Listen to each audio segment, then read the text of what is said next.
si Sis Cherry. Bumibili kami ng prutas. Ibibigay niya kay Jericho. Ayan. Special mention kasi siya ni Jericho. Hindi siya nakakalimutan. Napakabait itong sis ko. Yung bata yung ano. See you, Jericho! Oh, yan. Sukal ka naman sa vlog.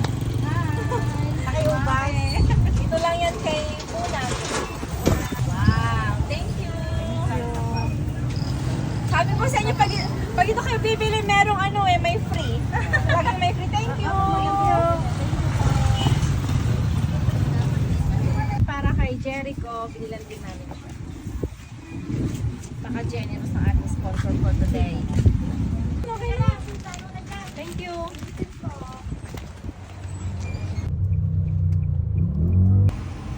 Ayan. Kami sa Jollibee. Kakain kami kila Jericho. Okay, thank you. Thank you po. Ay, tray. Hoy, yung tray. May isang pack ba?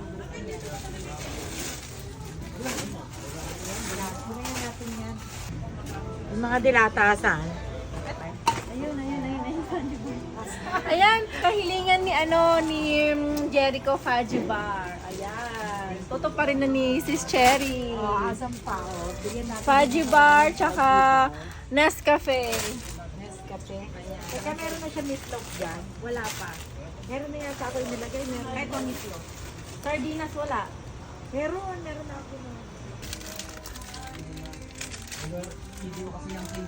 So, ayan nga mga kaganapan mga mare bago kami pumunta kila Jericho. Nung napanood nga ng sis Jericho yung video at special mention siya ni Jericho, agad-agad siyang tumawag sa akin. Alam kong busy ang sis ko, pero ginawa niya ng paraan para maibigay ang kahilingan ni Jericho. Yung simpleng kahilingan ni Jericho, trinipli pa ng sis ko. Alam kong masusurpresa si Jericho sa pagdating namin. Dahil lahat ng munting kahilingan niya ay dala namin, syempre kasama ko pa si sis Cherry. Maraming salamat sis Cherry at kay Kapitan John Tampos dahil sa inyo natupad ang munting kahilingan ni Jericho. Abangan ang pagpunta namin kay Jericho.